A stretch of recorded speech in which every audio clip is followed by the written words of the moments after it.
قیامت کا دن، محشر کے ہولناک منظر، سور کتنی بار پھونکا جائے گا، حیران کن حقیقت۔ پیارے ناظرین، کیا آپ نے کبھی سوچا ہے کہ وہ لمحہ کیسا ہوگا جب نہ کوئی طاقت کام آئے گی، نہ دولت، نہ رشتے، نہ سفارش؟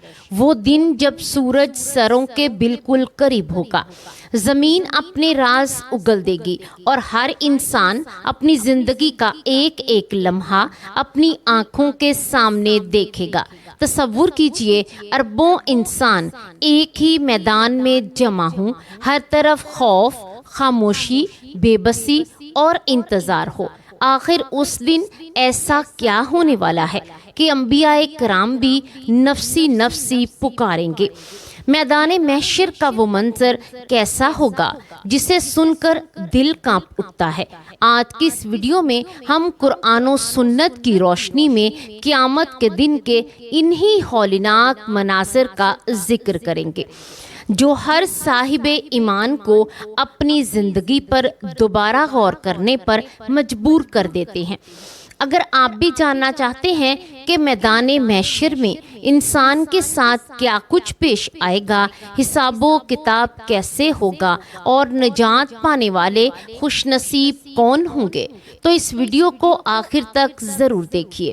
اور اگر آپ قرآن و سنت کی روشنی میں ایسی ہی مستند اور ایمان افروز معلومات حاصل کرنا چاہتے ہیں تو ہمارے چینل کو سبسکرائب کرنا اور ویڈیو کو پسند کرنا نہ بھولیے تاکہ آئندہ آنے والی کوئی بھی اہم ویڈیو آپ سے رہ نہ جائے۔ بسم اللہ الرحمن الرحیم۔ السلام علیکم ورحمۃ اللہ وبرکاتہ۔ پیارے ناظرین، قیامت کا دن وہ دن ہے جس کا وعدہ اللہ تعالیٰ نے قرآن مجید میں بار بار فرمایا ہے۔ یہ وہ دن ہوگا جس میں پوری کائنات کا موجودہ نظام ہمیشہ کے لیے ختم کر دیا جائے گا۔ کوئی انسان، کوئی بادشاہ، کوئی طاقتور، کوئی دولت مند، کوئی عالم، کوئی غریب، کوئی چھوٹا یا بڑا اس دن سے بچ نہیں سکے گا۔ اللہ تعالیٰ فرماتا ہے کہ ہر جان نے موت کا مزہ چکھنا ہے اور پھر ایک دن سب کو اپنے رب کے سامنے حاضر ہونا ہے۔ یہی وہ دن ہے جسے یوم قیامت، یوم حساب، یوم حشر اور یوم الدین کہا جاتا ہے۔ آئیے اب قرآن کریم اور صحیح احادیث کی روشنی میں جانتے ہیں کہ قیامت کا آغاز کس طرح ہوگا اور اس کے ہولناک مناظر ایک ایک کر کے کیسے ظاہر ہوں گے۔ قیامت کی ابتدا اس وقت ہوگی جب اللہ تعالیٰ اپنے عظیم فرشتے حضرت اسرافیل علیہ السلام کو حکم دیں گے کہ وہ سور پھونکیں۔ اس سور کی حقیقت کیا ہے اور اس کی آواز کیسی ہوگی، اس کا مکمل علم صرف اللہ تعالیٰ کو ہے، لیکن قرآن ہمیں بتاتا ہے کہ جیسے ہی سور پھونکا جائے گا پوری کائنات میں ایک ایسا زبردست ہنگامہ برپا ہوگا جس کی مثال کبھی نہیں دیکھی ہوگی۔ ایک آواز کے ساتھ ہی زمین و آسمان کا پورا نظام لرز اٹھے گا۔ انسان جو اپنے کاموں میں مصروف ہوں گے اچانک خوف اور حیرت میں مبتلا ہو جائیں گے۔ کسی کو سنبھلنے کا موقع نہیں ملے گا۔ کوئی تجارت کر رہا ہوگا، کوئی سفر میں ہوگا، کوئی گھر میں آرام کر رہا ہوگا، کوئی نماز پڑھ رہا ہوگا، لیکن اللہ کا حکم آتے ہی ہر چیز بدل جائے گی۔ قرآن مجید بیان کرتا ہے کہ زمین ایک شدید زلزلے سے ہلائی جائے گی، ایسا زلزلہ جو انسانی تاریخ میں کبھی نہیں آیا۔ عمارتیں لرز جائیں گی، پہاڑ کانپ اٹھیں گے، سمندر اپنی حدود توڑ دیں گے اور انسان گھبرا کر ایک دوسرے سے پوچھیں گے کہ آخر یہ کیا ہو رہا ہے۔ پھر وہ عظیم پہاڑ جنہیں انسان ہمیشہ مضبوط اور اٹل سمجھتا تھا اپنی جگہ سے ہلنا شروع ہو جائیں گے۔ قرآن فرماتا ہے پہاڑ دھنکی ہوئی رنگین اون کی طرح ہلکے ہو جائیں گے۔ جو پہاڑ ہزاروں سال سے قائم تھے وہ ریزہ ریزہ ہو کر فضا میں بکھر جائیں گے۔ کچھ ہی لمحوں میں زمین کا نقشہ مکمل طور پر بدل جائے گا۔ نہ بلند پہاڑ باقی رہیں گے، نہ گہری وادیاں۔ بلکہ پوری زمین ایک ہموار میدان میں تبدیل کر دی جائے گی۔ اسی دوران سورج کی روشنی ختم ہونا شروع ہو جائے گی۔ قرآن فرماتا ہے جب سورج لپیٹ دیا جائے گا، وہ سورج جس کی روشنی سے پوری دنیا روشن تھی بے نور ہو جائے گا۔ پھر چاند اپنی چمک کھو دے گا اور سورج اور چاند کو ایک ساتھ جمع کر دیا جائے گا۔ آسمان پر چمکتے ہوئے بے شمار ستارے ایک ایک کر کے ٹوٹ کر بکھرنے لگیں گے۔ پوری فضا تاریکی اور خوف کی کیفیت میں ڈوب جائے گی۔ اس کے بعد آسمان جسے انسان ہمیشہ مضبوط اور محفوظ دیکھتا آیا ہے پھٹنا شروع ہو جائے گا۔ قرآن مختلف مقامات پر بیان کرتا ہے کہ آسمان شک ہو جائے گا، اس کا رنگ بدل جائے گا اور وہ پگھلے ہوئے تانبے کی مانند دکھائی دے گا۔ بادلوں کے درمیان سے فرشتے اللہ تعالیٰ کے حکم کے مطابق نازل ہوں گے۔ یہ منظر ایسا ہوگا کہ انسان کی عقل حیران رہ جائے گی۔ پھر سمندروں کی باری آئے گی۔ قرآن بتاتا ہے کہ سمندر بھڑکا دیے جائیں گے۔ بعض مفسرین کے مطابق ان کا پانی آپس میں مل جائے گا اور پھر اللہ کے حکم سے ان میں ایسی کیفیت پیدا ہوگی کہ وہ آگ کی مانند بھڑک اٹھیں گے۔ جس پانی کو انسان ہمیشہ آگ بجھانے کا ذریعہ سمجھتا تھا، اسی پانی میں ایسی کیفیت پیدا کر دی جائے گی جو انسان کے تصور سے بھی باہر ہے۔ اس وقت دنیا کے تمام انسانوں پر ایسی دہشت طاری ہوگی کہ ہر شخص صرف اپنی جان کی فکر کرے گا۔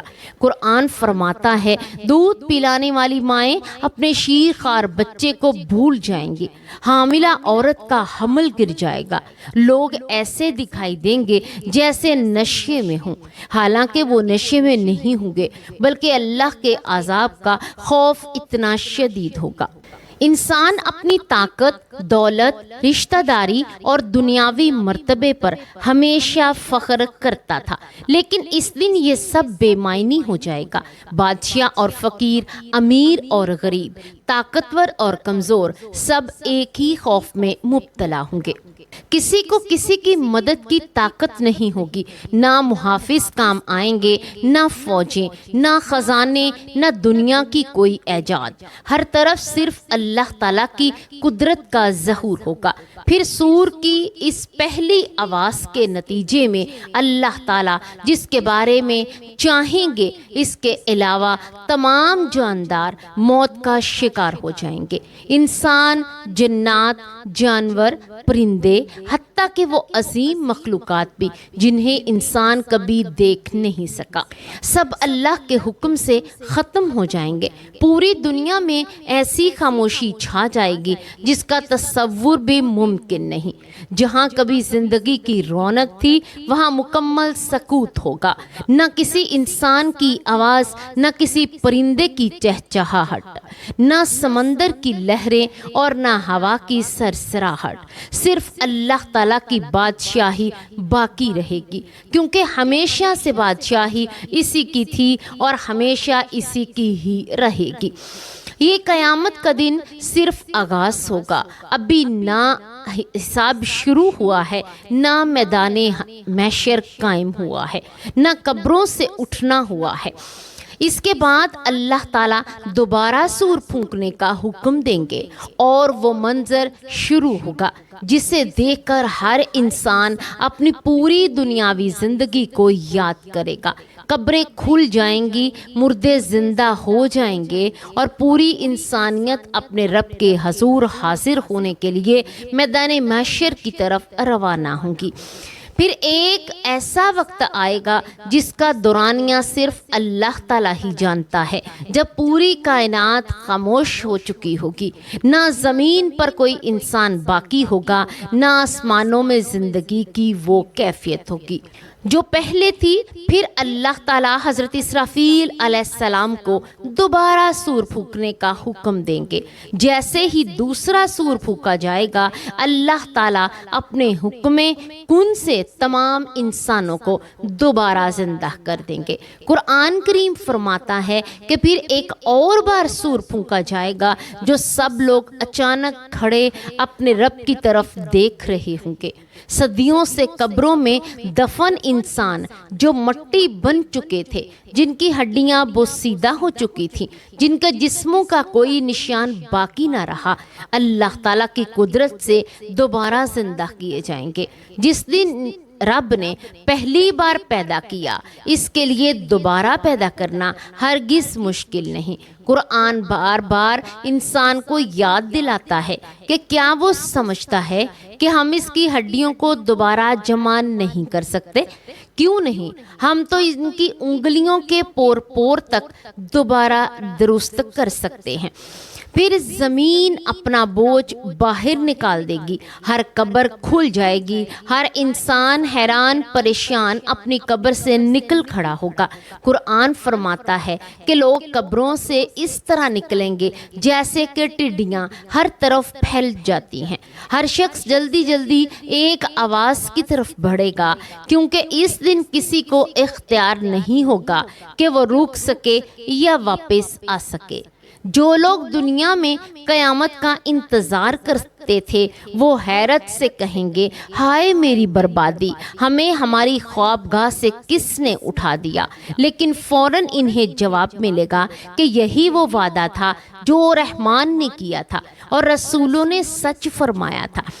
جب تمام انسان قبروں سے نکلیں گے تو وہ اپنے رب کے سامنے حاضر ہونے کے لیے میدان محشر کی طرف روانہ ہوں گے۔ صحیح احادیث کے مطابق اس دن تمام انسان ننگے پاؤں، ننگے جسم اور بغیر ختنہ کے اٹھائے جائیں گے۔ لیکن اس وقت خوف اتنا شدید ہوگا کہ کسی کو کسی کی طرف دیکھنے کی فرصت بھی نہ ہوگی۔ حضرت عائشہ رضی اللہ تعالی عنہا نے جب یہی سوال کیا تو رسول اللہ صلی اللہ علیہ وآلہ وسلم نے فرمایا، اس دن کی سختی اتنی زیادہ ہوگی کہ کسی کو اس بات کا خیال تک نہیں آئے گا کہ اس کے بعد تمام اولین و آخرین ایک ہی میدان میں جمع کیے جائیں گے۔ حضرت آدم علیہ السلام سے لے کر قیامت تک آنے والے آخری انسان سب ایک ہی جگہ موجود ہوں گے۔ نہ طاقتور کی طاقت چلے گی، نہ دولت کا غرور باقی رہے گا۔ سب ایک ہی صف میں اپنے رب کے سامنے کھڑے ہوں گے۔ قرآن بتاتا ہے کہ اس دن زمین کو بدل دیا جائے گا۔ یہ موجودہ زمین نہیں ہوگی، بلکہ ایک نئی اور ہموار زمین ہوگی، جہاں نہ کوئی پہاڑ ہوگا، نہ درخت، نہ عمارتیں اور نہ کوئی سایہ۔ انسان جہاں تک نظر دوڑائے گا صرف بے انتہا میدان ہی میدان ہوگا۔ پھر ایک نہایت ہولناک مرحلہ شروع ہوگا۔ سورج لوگوں کے سروں کے انتہائی قریب کر دیا جائے گا۔ صحیح حدیث میں آتا ہے کہ سورج صرف 1 میل کے فاصلے پر ہوگا۔ اس کی گرمی اس قدر شدید ہوگی کہ ہر انسان اپنے اعمال کے مطابق پسینے میں ڈوبا ہوگا۔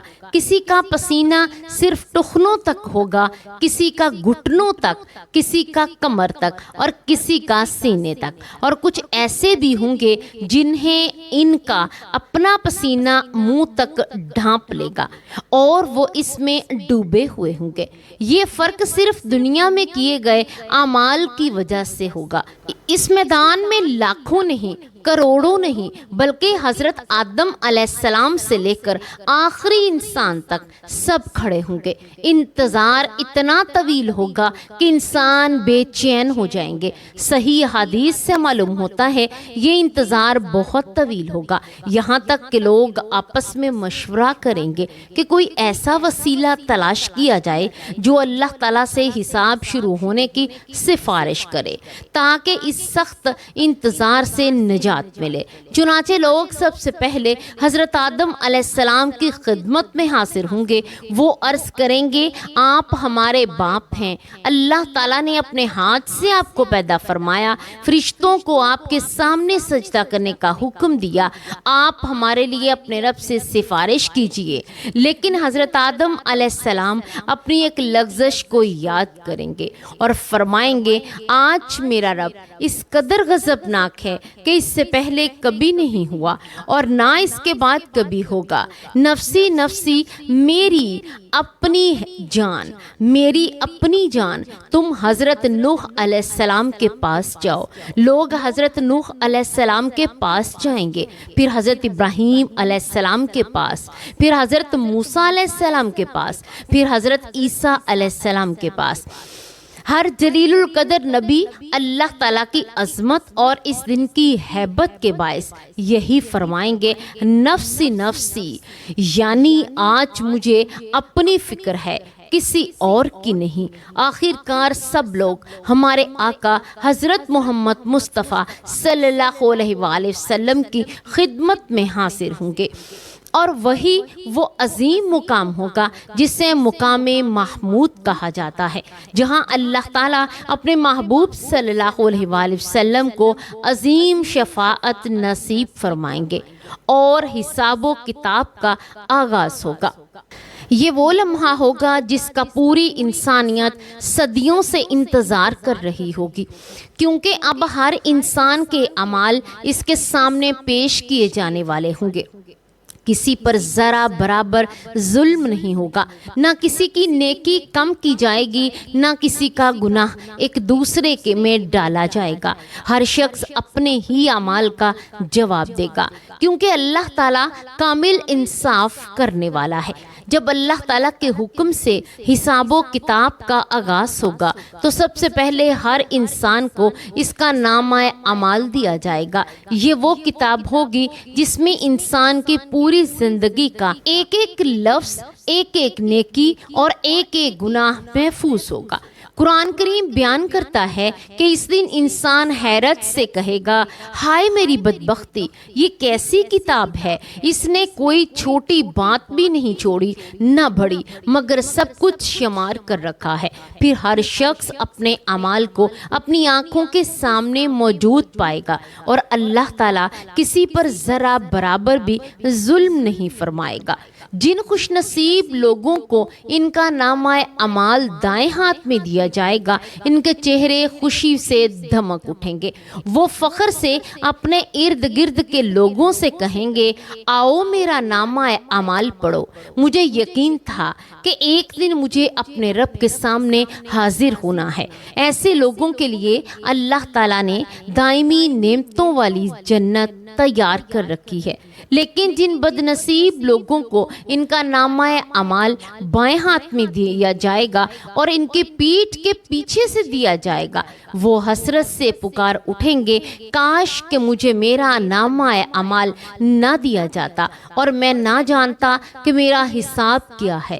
اس وقت دنیا کی ہر خواہش، ہر غرور اور ہر غفلت ان کے لیے شدید حسرت بن چکی ہوگی۔